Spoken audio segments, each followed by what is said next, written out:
देखिए income from under the head capital gain, जैसे सारे हेड्स का अपना एक फॉर्मेट है, ऐसे ही कैपिटल गेन का अपना एक फॉर्मेट है। वो कैसा है, ये है फॉर्मेट। कैपिटल गेन की इनकम हम कैसे कैलकुलेट करेंगे, दिस इज द फॉर्मेट। और ये फॉर्मेट क्या कहता है, देखिए सबसे पहले सेल कंसिडरेशन फुल वैल्यू, जितना आपको पैसा आया, आपने अपने कैपिटल एसेट को बेचा, उससे कितना पैसा आया, माइनस एक्सपेंस ऑन ट्रांसफर, खर्चे करते टाइम जो खर्चा हुआ, सॉरी सेल करते टाइम जो खर्चा हुआ, minus cost of acquisition, minus cost of improvement, जो एसेट्स को लाए उसका खर्चा, माइनस कॉस्ट में मरम्मत, एसेट में मरम्मत कराई उसका खर्चा, तो ये आ जाएगा gross long term capital gain. और अगर आप अपने पैसे को गवर्नमेंट के बताए एरियाज में निवेश कर देते हो तो इसके लिए मिलेगी आपको एग्जेम्पशन, और उसको हम बोलते हैं एग्जेम्पशन अंडर सीरीज 54। तो इसकी हम अलग से टॉपिक क्लास में लेंगे। 54, 54B, 54C, EC, D, ये पूरा एक सीरीज है। तो जो माइनस करने के बाद आएगा वो आएगा आपका taxable long term capital gain. ठीक है, राइट। अब ध्यान रखना है कि ये जो फॉर्मेट है हमारा कैपिटल गेन का फॉर्मेट है। अब कैपिटल गेन कितने टाइप का होता है, दो टाइप का होता है, लॉन्ग टर्म और शॉर्ट टर्म। तो ये जो तरीका है ये तो शॉर्ट टर्म में हमने ऐसे कर देंगे हम, लेकिन अगर लॉन्ग टर्म होगा ना तो लॉन्ग टर्म में ध्यान रखना है कि ये जो आपने लिखा है कॉस्ट ऑफ एक्विजिशन और कॉस्ट ऑफ इंप्रूवमेंट, इसमें आप इंडेक्सेशन लगाएंगे। इंडेक्सेशन क्या होता है, महंगाई का बेनिफिट आपको मिलता है। तो लॉन्ग टर्म कैपिटल एसेट्स में हम लोग क्या करते हैं, सीधा कॉस्ट माइनस ना करके उसको हम आज की वैल्यू पे लाते हैं। जैसे कोई एसेट जो मैं बेच रहा हूँ आज अपने प्रीवियस ईयर में, उसको मैंने खरीदा था आज से 10 साल पहले, तो गवर्नमेंट ने 10 साल पहले का इंडेक्स दिया हुआ है, उसके अकॉर्डिंग आपको आज पे लाना है। वो कैसे करते हैं हम देखेंगे। ठीक है, तो देखिए ये इंडेक्स, ये गवर्नमेंट ने इंडेक्स दिया हुआ है कि कैसे हम इसको करेंगे। जैसे मान के चलिए कोई प्रॉपर्टी आपने 2004-5 में खरीदी और उसको बेच कब रहे हो आप, अपने प्रीवियस ईयर में। आपका प्रीवियस ईयर क्या है, 23-24। तो आप जैसे मान के प्रॉपर्टी थी आपकी जब खरीदी 5 लाख, तो 5 लाख इंटू आज का इंडेक्स 348 डिवाइडेड बाय उस साल का इंडेक्स, तो आपकी वैल्यू चेंज हो जाएगी। ठीक है ना, क्लियर। अब इसकी कंडीशन क्या है, देखो क्या लिखा हुआ है, इंडेक्सेशन बेनिफिट सिर्फ लॉन्ग टर्म कैपिटल एसेट में मिलेगा, एन अवेलेबल फ्रॉम 2001 से ही मिलेगा, क्योंकि 1 से पहले टेबल थी नहीं। अगर कोई आपने एसेट 2001 से पहले ली होगी ना तो उस पे ये इंप्रूवमेंट वगैरह नहीं लगाना, फिर 2001 की मार्केट वैल्यू हम ले लेंगे। ठीक है, so any asset purchase before 2001, market value जो होगी उसको हम ले लेंगे, मार्केट वैल्यू और जो cost whichever is higher. अगर 5 लाख का एसेट था 2000 पहले के लिया था और उसकी मार्केट वैल्यू 2001 की 10 लाख है तो हम 10 लाख ले लेंगे। ठीक है, लेकिन कभी कभी क्या होता है कि आपको एसेट किसी ने दे दी है, फादर ने दे दी या गिफ्ट में मिल गई, तो अगर सर हमें इंप्रूवमेंट अगर लेना है, अगर पापा ने मरम्मत कराई रिपेयर कराई उसका हम लेंगे, तो आंसर इज यस। मरम्मत दोनों की लेनी है, जो आपको जिसने गिफ्ट दिया उसकी भी मरम्मत माइनस होगी और आपकी भी मरम्मत माइनस होगी जो आपने प्रॉपर्टी में कराया। ठीक है, फिर क्वेश्चन आता है सर अगर मुझे कोई प्रॉपर्टी गिफ्ट में मिलेगी तब तो फ्री में मिली है, तब तो उसकी कॉस्ट ऑफ एक्विजिशन होगी ही नहीं, फिर तो जीरो लेंगे, नहीं, प्रीवियस ओनर की कॉस्ट ले लेंगे। फिर मतलब प्रीवियस ओनर ने जितने में खरीदी होगी वो हम ले लेंगे। ठीक है, किसी किसी एसेट्स की कॉस्ट जीरो होती है हमेशा। वो कौन होते हैं, जिन एसेट्स को आपने सेल्फ जनरेट किया है, जिन एसेट्स को आपने खुद बनाया, जैसे गुडविल भी एसेट है, तो वो क्या हो जाएगा, उसका नील हो जाएगी क्या, कॉस्ट ऑफ एक्विजिशन। तो यहाँ पे लिखा हुआ है COA of intangible asset like goodwill, tenancy right etcetera to be nil if it is self generated. लेकिन अगर ये सेल्फ जनरेटेड नहीं है, ये भी परचेज की हुई, कभी कभी गुडविल हम खरीदते हैं, जैसे किसी बिजनेस खरीदते हो तो आप गुडविल भी खरीदते हो, तो फिर उसका कॉस्ट ऑफ एक्विजिशन लेंगे कैपिटल गेन निकालते टाइम। ठीक है, राइट। अब जैसा कि मैंने आपको बताया दो टाइप के कैपिटल गेन होते हैं, शॉर्ट टर्म और लॉन्ग टर्म। कैपिटल रेट भी अलग अलग है, शॉर्ट टर्म पे 15, लॉन्ग टर्म पे 20% है, राइट। ओके, अब सवाल आता है कि सर यहाँ पे जो कैपिटल गेन है वो कब लगेगा, क्या चीज ऐसा करेंगे कैपिटल गेन लगेगा। तो दोस्त यहाँ पे क्या करना है, कैपिटल गेन यहाँ पे क्या करना है आपको, सेल का मतलब डिफाइन किया गया लॉ ने ना। सेल का मतलब पता है क्या क्या बोला है, सेल का मतलब सेल तो है ही, exchange, relinquishment, extinguishment, compulsory acquisition, conversion कर लिया capital into stock in trade, और क्या कर दिया, allowing the possession of any immovable property to be taken or retain in the part performance of a contract or redemption of zero coupon bond। मतलब इन चीजों को government क्या मानती है कि आपने कैपिटल एसेट बेचा है और आपको जो पैसा मिला है वो हम क्या मानेंगे, कैपिटल गेन। क्लियर। अब दो वर्ड यहाँ पे इंपॉर्टेंट है, दो। एक्सचेंज का मतलब क्या होता है जानते हो ना आप, एक एसेट दिया और दूसरा लिया, तो जब एक्सचेंज करोगे फायदा होगा तो उस पर भी हम कैपिटल गेन निकालेंगे। रिलिंक्विशमेंट का होता है कोई भी प्रॉपर्टी से अपना अधिकार त्याग देना, त्याग देना, मैंने किसी को त्याग मतलब होता है ना कि सरेंडर कर दिया, दे दिया, है ना। और एक होता है एक्सटिंग्विशमेंट, यानी आपका अधिकार छिन गया, एक टाइम पीरियड था उसके बाद अधिकार छिन गया। राइट, जब हम किसी प्रॉपर्टी पे कुछ टाइम बाद मालिकाना अपने आप हम हट जाते हैं, ठीक है। इन सब चीजों पे कैपिटल गेन लगता है। अब एक नया पॉइंट समझ लो, बाकी हम क्वेश्चन पे करेंगे। इस पे कैपिटल गेन लगता है क्या sir, conversion of capital asset in stock in trade. इसका मतलब क्या होता है, अगर आपका कोई कैपिटल एसेट था और आपने उसको कन्वर्ट करके क्या बना लिया, स्टॉक इन ट्रेड, तो जिस दिन आप उसको कन्वर्ट करेंगे उसी दिन कैपिटल गेन अराइज हो जाता है, लेकिन पे करना है तब जब आप अपने उस स्टॉक को सेल करोगे। ध्यान समझिए, आपके पास पहले 10 कंप्यूटर थे और आप टीचिंग करते थे, पढ़ाते थे, तो आपके लिए वो क्या था, कैपिटल एसेट था, आपके लिए वो कंप्यूटर कैपिटल था। लेकिन आपने अब कंप्यूटर की दुकान खोल ली इंस्टीट्यूट बंद करके, तो अब आपके लिए कंप्यूटर क्या हो गया, स्टॉक हो गया। तो गवर्नमेंट कहती है इस कन्वर्जन को हम क्या मान लेंगे, कैपिटल गेन, और इसका गेन का टैक्स देना पड़ेगा जिस साल आप कंप्यूटर बेचोगे। तो जिस साल कंप्यूटर बेचोगे ना, उस दिन आपको कैपिटल गेन तो होगा ही होगा, और बिजनेस इनकम भी होगी। तो बिजनेस इनकम कितनी होगी, बिजनेस इनकम कितनी होगी, जितने में बेचा माइनस जो कैपिटल एसेट जब ट्रांसफर कन्वर्ट किया उसकी फेयर मार्केट वैल्यू उस दिन क्या थी, उस दिन क्या थी। और कैपिटल गेन कितना होगा, fair market value conversion date पे माइनस उसकी कॉस्ट। ठीक है, क्वेश्चन समझ में आ जाएगा, क्वेश्चन से और भी क्लियर कर लेंगे। मैं दोबारा बता देता हूँ, आप जिस दिन अपने कैपिटल एसेट को स्टॉक में ट्रांसफर करोगे उस दिन आपका कैपिटल गेन अराइज हो जाएगा, लेकिन पे करना है जब आप उसको सेल करोगे। तो जैसे ही सेल किया, सेल वैल्यू माइनस उस असेट्स की fair market value on date of conversion. ठीक है, फेयर मार्केट वैल्यू जिस दिन आपका कन्वर्जन हुआ। और कैपिटल गेन कैसे लगेगा, कैपिटल गेन कैसे लगेगा, कन्वर्जन वैल्यू की डेट का, कन्वर्जन डेट की डेट का fair market value minus cost, minus cost. ठीक है, ओके। हाँ, लेकिन ध्यान रखना है कभी इन घटनाओं पे कभी भी कैपिटल गेन नहीं मानते, यानी गवर्नमेंट आपसे कैपिटल गेन नहीं मांगेगी।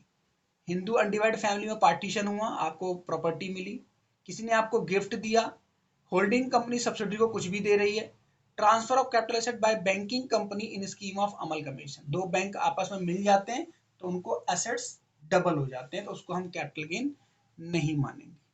ठीक है, अब सर क्वेश्चन आता है कैपिटल एसेट्स होता क्या है जिसके बेचने पे कैपिटल गेन है। जैसे मैंने आपको बताया कैपिटल एसेट्स बेचने पे कैपिटल गेन है, ये नहीं हर चीज बेचेंगे तो। स्टॉक बेचने पे कैपिटल गेन नहीं है क्योंकि वो तो आपका बिजनेस इनकम है। तो सर कैपिटल एसेट होता क्या है, गवर्नमेंट ने बोला कैपिटल एसेट्स का मतलब होता है प्रॉपर्टी, आपकी property in any kind, business use के लिए होनी चाहिए चाहे किसी भी यूज के लिए, बस आपके लिए वो प्रॉपर्टी है। शेयर्स को भी क्या माना गया, कैपिटल एसेट माना गया। लेकिन कैपिटल एसेट में तीन चीजों को बोला गया वो कैपिटल एसेट नहीं है, चाहे भले बेचो फायदा कमाओ। स्टॉक इन ट्रेड यानी आपका गुड्स, पर्सनल, इक्विटी और प्रेफरेंस में मालिक होते हैं आप, इक्विटी में प्रेफरेंस शेयर में मालिक नहीं होते। ठीक है, अब देखो यहाँ पे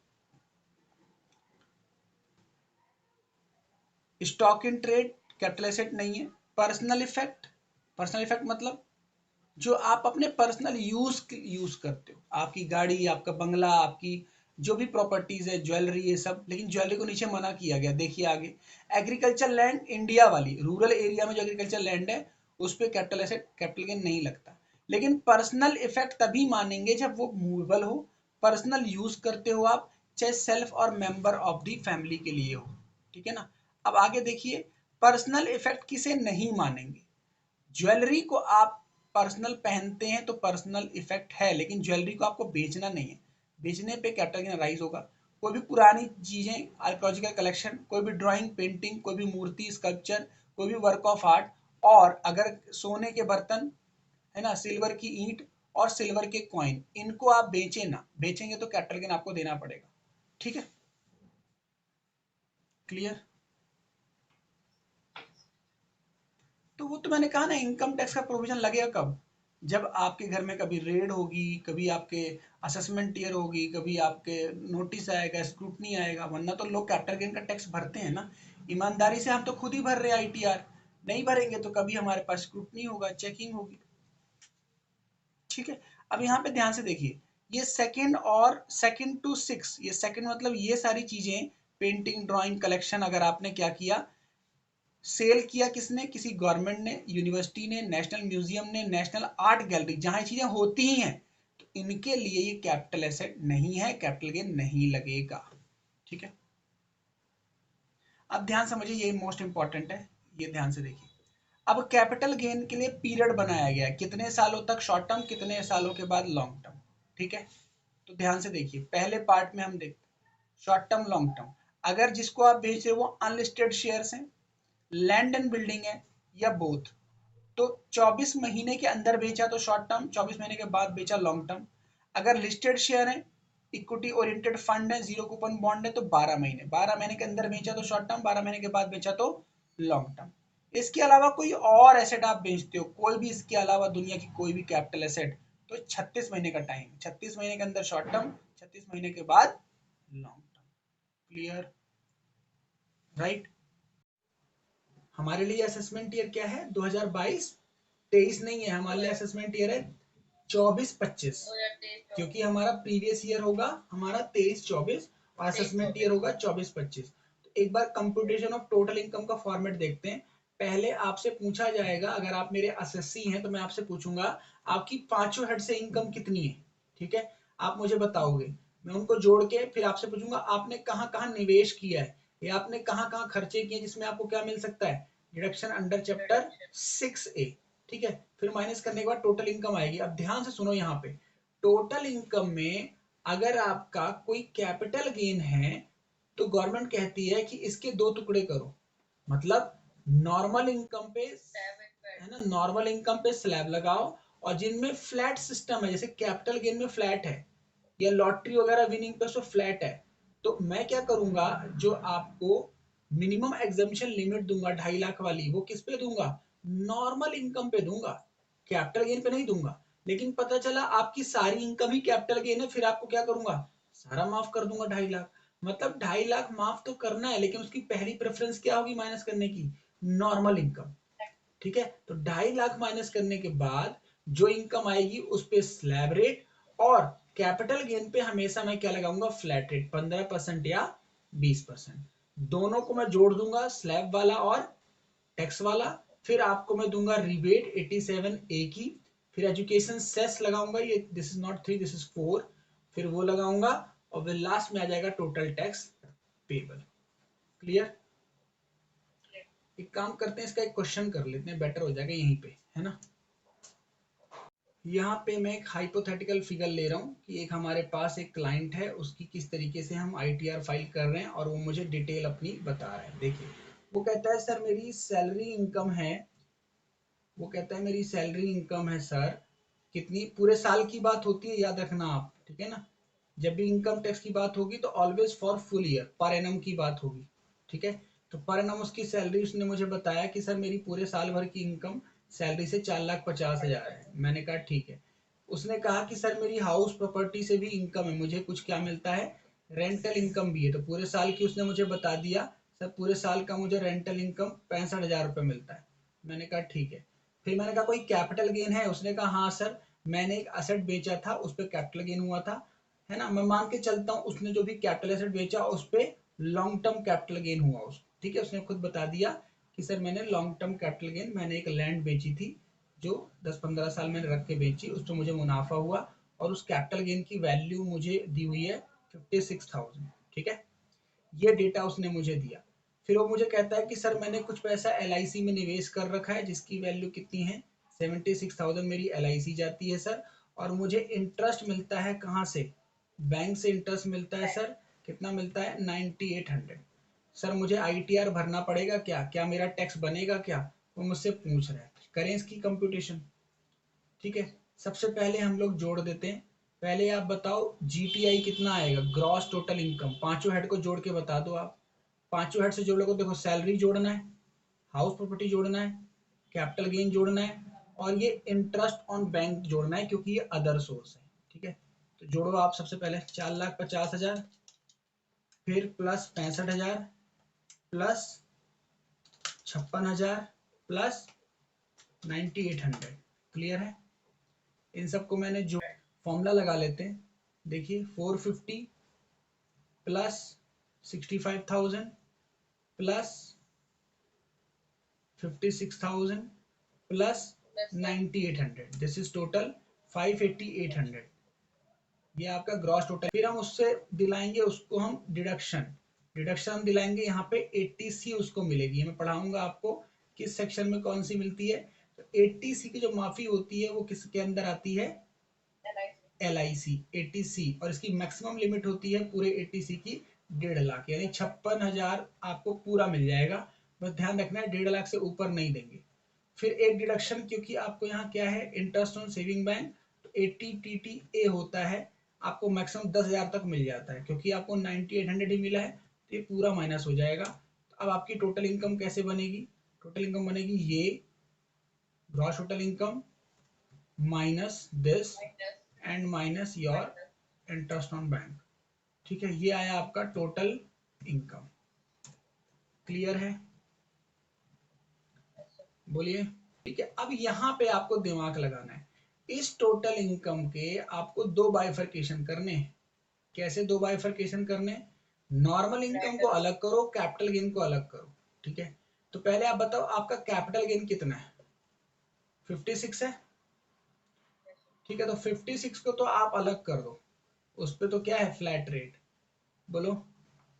और फिर आप ये बताओ आपका 56 के अलावा कितनी बची। तो यहाँ पे फॉर्मूला लगा देते हैं। इस इनकम में आपने 56 माइनस कर दिया तो आपकी बैलेंस इनकम कितनी बची, 459। ठीक है, अब इस पे क्या लगेगा, इस पे हम लगाएंगे क्या, स्लैब। और इस पे कितना रेट है, लॉन्ग टर्म कैपिटल गेन पे कितना है, 20%, इसे बोलते हैं फ्लैट। ठीक है, तो इस पे टैक्स कितना आ जाएगा लॉन्ग टर्म कैपिटल गेन पे, ये वैल्यू, ये वाली वैल्यू मल्टीप्लाइड बाय व्हाट, 20%। तो ये आ गया आपका लॉन्ग टर्म कैपिटल गेन। ठीक है, अब इस पे लगाते हैं, इस पे स्लैब रेट। स्लैब रेट क्या कहती है, स्लैब रेट क्या कहती है, 2.5 लाख तक माफ है।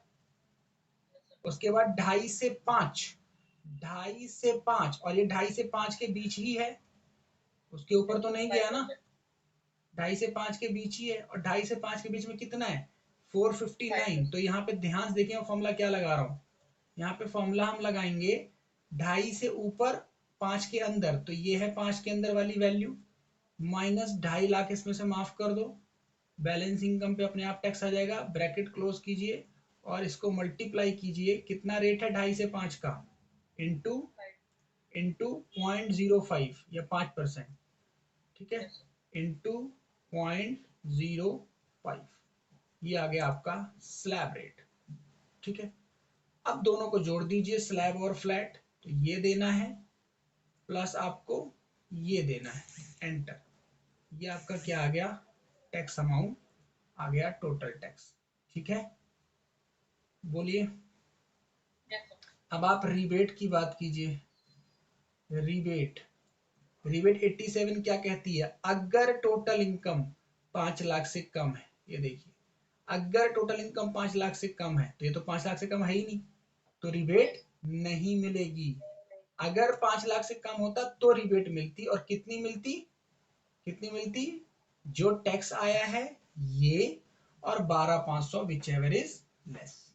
ठीक है, तो आपको ये पूरा टैक्स ही पे करना पड़ेगा। कितना, 21,650, इसमें आपकी कोई माफी नहीं।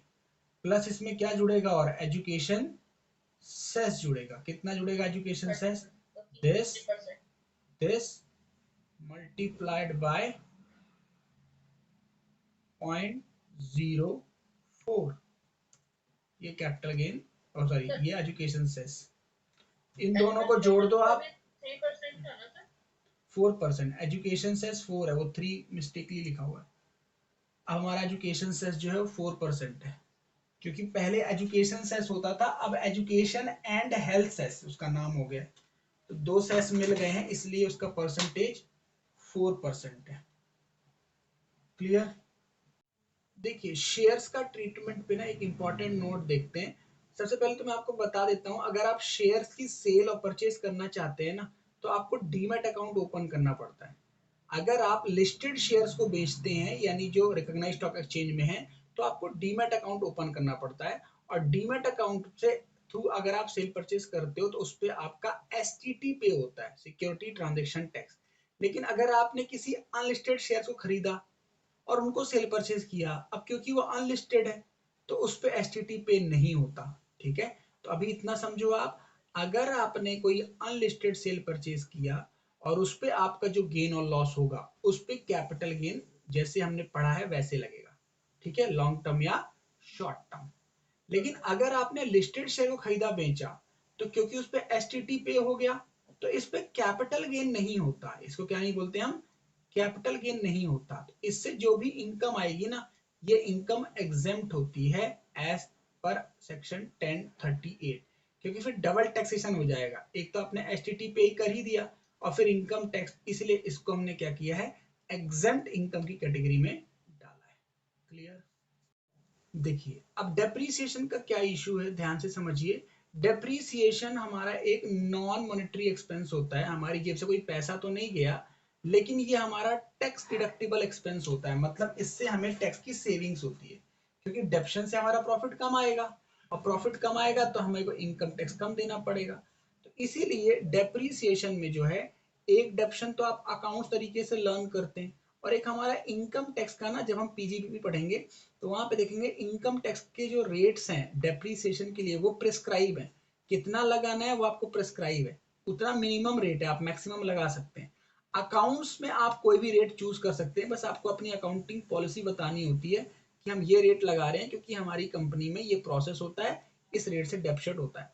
और अकाउंट्स जो है ना, कैलकुलेशन डेज के हिसाब से करती है या मंथ के हिसाब से, यानी अगर आपने एसेट जितने मंथ यूज किया होगा उतने मंथ का डेप्शन आप लगाते हो, 1 महीना, 2 महीना, 6 महीना, 9 महीना।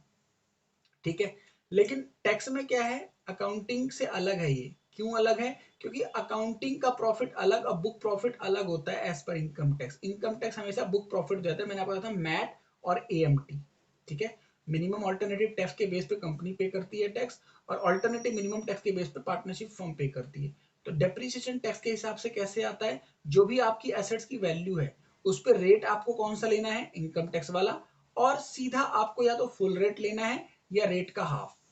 अब रेट का हाफ कब लेना है, अगर आपने एसेट्स को 6 महीने से कम यूज किया तो फिर आपको उसमें मंथ की कैलकुलेशन करने की जरूरत नहीं है, सिंपल जो रेट है उसका हाफ कर दीजिए। अगर किसी एसेट्स को आपने 6 महीने ज्यादा यूज कर लिया तो आप उसमें फुल ईयर का डेप्शन लेंगे, क्योंकि यहाँ पे मंथ को इग्नोर करना है आपको। ये बात समझ में आई? फिर एक कॉन्सेप्ट होता है ब्लॉक ऑफ एसेट्स का, वो पीजीपी में काम आएगा, यहाँ भी पढ़ लेते हैं। ब्लॉक ऑफ एसेट्स का मतलब होता है assets having similar nature and use, उसका हम एक ब्लॉक बना लेते हैं। अब ब्लॉक बनाने का मतलब क्या होता है, फिर हम डेप्शन अलग अलग ना लगा के कंबाइन लगाते हैं। जैसे मेरे लिए कंप्यूटर और प्रोजेक्टर दोनों एक ही चीज है, क्योंकि मैं दोनों को क्लास में अपना ऑन करके पढ़ा रहा हूँ, तो मेरे लिए कंप्यूटर प्रोजेक्टर अलग नहीं है। तो इनकम टैक्स कहता है इसका ब्लॉक बनाओ, सेम रेट ऑफ डेप्शन लगाओ। ठीक है, जैसे 2 व्हीलर और 3 व्हीलर अलग अलग करने की जरूरत नहीं है, इसको आप सीधा मोटर व्हीकल का कॉलम बनाओ और इस पे सेम रेट ऑफ डेप्रीसिएशन लगाओ। ठीक है, क्लियर? हाँ, फिर मैंने आपको पहले बताया था cost of acquisition self generated intangible assets का हम क्या मानते हैं, नील। अगर आपके बिजनेस में कोई सेल्फ जनरेटेड इनटेंजिबल एसेट्स है, उसकी कॉस्ट हमेशा आपको नील लेनी है। लेकिन वही कोई आपने परचेज किया है तो जो भी उसकी परचेज कॉस्ट होगी उसको हम लेते हैं। क्लियर यहां तक? देखिए अब हम देखेंगे 54 सीरीज की कुछ एग्जाम्पशन, सारी तो नहीं देखेंगे लेकिन जो जो मोस्ट इंपॉर्टेंट है, ज्यादातर जहां क्लाइंट निवेश करता है वो देख रहे हैं। देखिए सबसे पहले हम देखेंगे किसको मिलेगी, कब मिलेगी, कंडीशन क्या है, और कितना मिलेगी, क्वांटम का मतलब कितना मिलेगी। ठीक है, अब ध्यान से समझिए। अगर आप इंडिविजुअल एचयूएफ हैं, आपको कैपिटल गेन हुआ है और जो आपने एसेट बेचा है वो रेजिडेंशियल हाउस है, मतलब आपने जो असेट बेचा है वो आपका रहने वाला क्या है, रेजिडेंशियल हाउस, उसको बेचा है आपने और आपको कैपिटल गेन हुआ। और कैपिटल गेन होने के बाद आपने उस पैसे को कहीं निवेश कर दिया, तो आपने जितना पैसा निवेश कर दिया उस पैसे को हम क्या कर देंगे, डिडक्शन एग्जेम्पशंस दे देंगे। तो यहाँ पे क्या लिखा हुआ है देखो, मैंने शॉर्टकट में लिखा है, यहाँ पे बोला जाता है purchase residential house 1 year before, आपने जिस साल एसेट को बेचा उससे 1 साल पहले ही आपने घर ले लिया है, तो जितने का लिया होगा वो माइनस कर देंगे कैपिटल गेन से, या 2 ईयर्स आफ्टर, या जिस दिन आपको कैपिटल गेन हुआ है, शर्त यह है कि 2 साल के अंदर आप ले लो, या फिर 3 साल के अंदर अंदर आप कंस्ट्रक्शन करा लो। ठीक है, जिस दिन गेन हुआ है उसके 2 चीजें बाद में है, एक चीज पहले, 1 साल के अंदर ले लिया हो या 2 साल के अंदर ले लो या 3 साल के अंदर कंस्ट्रक्शन करा लो। ठीक है ना, और इस पे हमने क्या बोल रखा है, 3 years lock in period for resale. Resale का मतलब क्या होता है, जिसको जो चीज आप नया खरीदोगे ना उसको तुरंत नहीं बेचना है, 3 साल आपको उसको अपने पास रखना है। ठीक है, तो अगर ये कंडीशन आप पूरी करते हो तो आपको 54 की एग्जाम्पशन मिल जाएगी। Clear. Next 54B, same individual HUF को मिलेगी, कब मिलेगी ये थोड़ा चेंज है। यहाँ पे आपको जो कैपिटल गेन हुआ है ना वो एग्रीकल्चर लैंड को लेकर के हुआ है, आपने जमीन बेची है, और जमीन कौन सी, एग्रीकल्चर लैंड, आपने कम से कम 2 साल यूज की हो तभी बेची हो। ठीक है, और आप ने 2 साल के अंदर अंदर बेचने के नई एग्रीकल्चर लैंड खरीद ली हो, कंडीशन ये है। यानी जो भी आपको गेन हुआ है उससे जो पैसा आया है उसको अगर आप 2 साल के अंदर अंदर ले लेते हो तो हम आपको आज क्या कर देंगे, डिडक्शन अलाउ कर देंगे। ठीक है, ये होगी हमारे पास 54B। एक है 54D। नेक्स्ट हमारे पास है 54D, एनी असेसी, यानी किसी को ही मिल सकती है, company, firm, individual HUF. Condition क्या है, compulsory acquisition of land and building of industrial undertaking. ये क्या हो गया, आपकी जो लैंड बिल्डिंग थी वो कंपल्सरी एक्वायर हो गई, मतलब सरकार ने वो ले ली आपसे, है ना। तो कंडीशन वही है जो आपको क्या मिला होगा, हर्जाना जुर्माना मिला होगा, उस पे कैपिटल गेन है, क्योंकि हमने पढ़ा है कंपल्सरी एक्विजिशन को हम क्या मानते हैं, ट्रांसफर मानते हैं, और ट्रांसफर कैपिटल गेन करेंगे और उसको बेचेंगे तो कैपिटल गेन लगता है। परचेज, कंडीशन ये है, purchase another land and building with in 2 years और आफ्टर 3 ईयर्स आफ्टर एक्विजिशन। 2 साल के अंदर या 3 साल के भीतर, आप 2 साल पहले या 3 साल के अंदर अंदर से बेचने के आपने नई क्या ले ली हो, इंडस्ट्रियल अंडरटेकिंग, सॉरी कोई भी लैंड परचेज कर ली हो तो आपको माफी मिल जाएगी। जो मोस्ट इंपॉर्टेंट है जहां पे लोग पैसा लगाते हैं वो है 54EC। यहाँ पे सरकार कहती है कोई भी एसएससी जिसको कोई भी लॉन्ग टर्म कैपिटल गेन हुआ है, कोई भी लॉन्ग टर्म कैपिटल गेन, अगर वो सरकार के बताए गए एनएचएआई एक बॉन्ड होता है, आरईसीएल एक बॉन्ड होता है, और एक और रेलवे का बॉन्ड होता है। एनएचएआई मतलब नेशनल हाईवे अथॉरिटी, और एक है आरईसीएल रूरल इलेक्ट्रिफिकेशन कॉर्पोरेशन, ये सरकार 2 जगह बढ़ावा देती है। वहां आप अपना पैसा लगा देते हो मिनिमम 6 महीने के लिए और मैक्सिमम 5 महीने की मेच्योरिटी। ठीक है ना, तो आपको क्या हो जाएगा, इन्वेस्टमेंट का माफी मिल जाएगा, लेकिन यहाँ पे मैक्सिमम लिमिट 50 लाख रखी गई है। मतलब अगर आपने पैसा 50 लाख से ज्यादा लगा दिया तो हम उतना ही माफ करेंगे 50 लाख तक। ठीक है, अगर 50 लाख से कम लगाया तो कम वाला माफ करेंगे। ठीक है, क्लियर। बस ये हमारे पास रिपीटेटिव क्या होती हैं, एग्जाम्पशंस होती हैं। अब हम इससे रिलेटेड एक क्वेश्चन कर लेते हैं। ठीक है, देखिए ये वाला क्वेश्चन देखते हैं। Mister Ram purchase a land in 2005, एक लैंड खरीद रहा है वो। ध्यान से पढ़ना है क्वेश्चन कि वो खरीद क्या रहा है, क्योंकि जो खरीदेगा उसी के बेस पे हम डिसाइड करेंगे एग्जाम्पशन किस चीज की है। ठीक है ना, एक प्लॉट लैंड खरीदा, उसने जमीन खरीदी है 2005 में 2,30,000 रुपए की, और उसने स्पेंड किया 3,20,000 ऑन 2009 फॉर इट्स रेनोवेशन, कुछ रेनोवेशन कराया। ठीक है ना, हालांकि रेनोवेशन लैंड पे नहीं होता, मान के चलते हैं उसने कुछ बाउंड्री वगैरह बनाई। ठीक है, चलो 2021 में उसने क्या किया, कंस्ट्रक्टेड अ फ्लोर, अब उसने उस जमीन में 2 लाख रुपए का क्या बना लिया, फ्लोर बना लिया। इन प्रीवियस ईयर 22-23, इसको हम मान के चलेंगे अपना प्रीवियस ईयर, हमारा प्रीवियस ईयर क्या है 23-24, तो मान के चलते 23-24 में इसने जमीन को बेच दी और कितने बेची, 23,50,000। पहला तो एक यहाँ पे अपडेट कर लेते हैं क्योंकि हर साल टैक्स चेंज होता है तो हम अपने प्रीवियस ईयर के अकॉर्डिंग चेंज कर देंगे। और उसने क्या किया, जो पैसे आए उससे उसने क्या करा, नया लैंड खरीद लिया और उसने 1.5 लाख के NHAI बॉन्ड खरीद लिए, दोनों ही एग्जम्पशन है। Compute his capital gain and determine liability, capital gain बताओ और लायबिलिटी बताओ, टैक्स कितना पे करना पड़ेगा। एक्सपेंस 10% हुआ सेल वैल्यू का, 10% ब्रोकरेज वगैरह लग गई। फिर आपको इंडेक्स दिया हुआ है 5 का, 9 का, 21 का और 22-23 का। अब क्योंकि 22-23 तो हमें चाहिए नहीं क्योंकि हमारा प्रीवियस ईयर तो क्या हो गया, 23-24 हमारा प्रीवियस हो गया, 2023-2024, 24-25 हमारा असेसमेंट ईयर है, ठीक है ना। तो हम क्या करते हैं, जो हमारे पास टेबल थी वहां से इंडेक्स ले लेते हैं, ठीक है ना। तो अभी तो हम 2005 का इंडेक्स क्या ले लेंगे, 2005 का तो वही रहेगा जो पहले था, आज भी वही रहेगा, है ना। 2009 का जो पहले था वही रहेगा 120, है ना। 2021 में 150 था, वो यही रहेगा।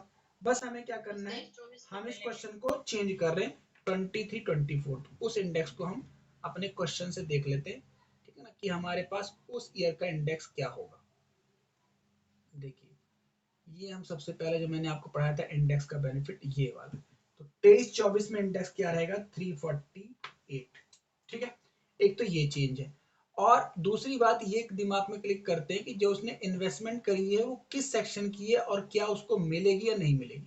तो देखो यहाँ पे सबसे पहले उसने क्या किया है, लैंड खरीदा है ना, उसने एक लैंड खरीदा है। तो मैंने बताया था पहली वाला तो रेजिडेंशियल हाउस है, दूसरा वाला एग्रीकल्चर लैंड है ना, एग्रीकल्चर लैंड।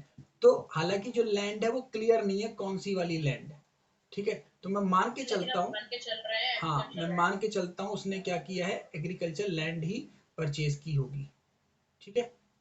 तो देखो हम ये वाली इसको दे देंगे।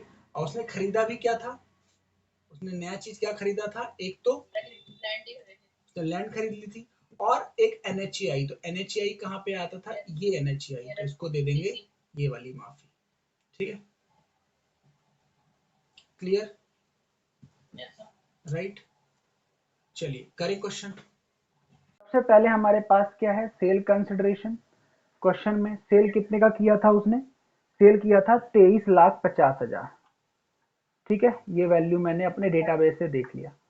फिर हम माइनस करते हैं, सीक्वेंस से माइनस करना है। सबसे पहले सीक्वेंस में क्या माइनस करते हैं, एक्सपेंस, एक्सपेंस ऑन ट्रांसफर, उसके बेचने पे कितने पैसे खर्च हुए। तो क्वेश्चन ने बताया था बेचने पे खर्च हुआ है 10%, तो इसका 10%, ठीक है। जो भी सेल वैल्यू है उसका 10% खर्च हुआ है ना, तो इसका आप सीधा 10% कर दो, 0.10, ये आपका खर्चा हो गया, ठीक है। नेक्स्ट हम लेंगे कॉस्ट ऑफ एक्विजिशन, COA। अब यहाँ पे बड़ा इंटरेस्टिंग है, अब सीधे COA नहीं लेना क्योंकि ये लॉन्ग टर्म कैपिटल गेन है, तो इंडेक्स का बेनिफिट मिलेगा। तो इंडेक्स का बेनिफिट कैसे देखना है वो देखो आप। सबसे पहले यहाँ पे फॉर्मूला क्या लगेगा, 2,30,000 की उन्होंने खरीदी थी, ठीक है, 2,30,000 खरीदी थी।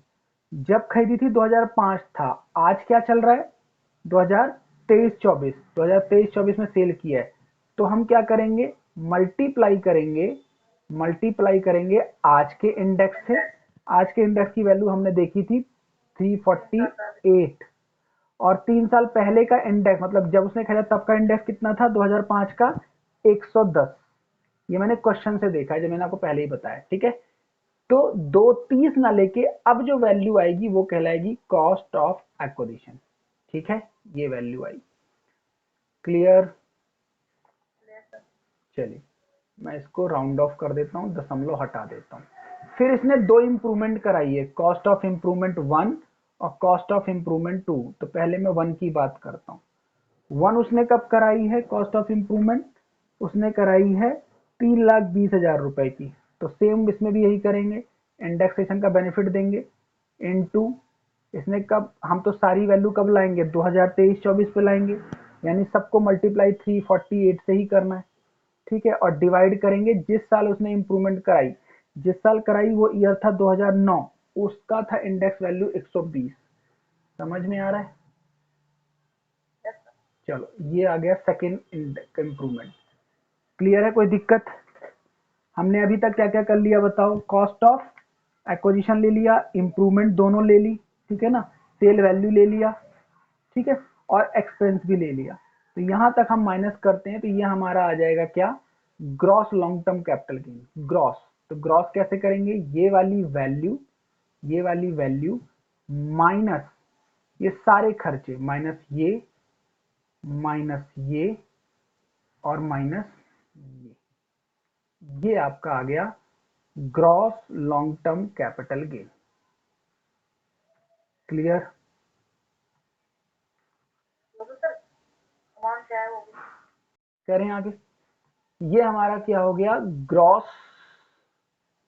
Long term capital gain. Clear? अब देते हैं इनको हम एग्जेम्पशन, 54 सीरीज की क्या देंगे, एग्जेम्पशन।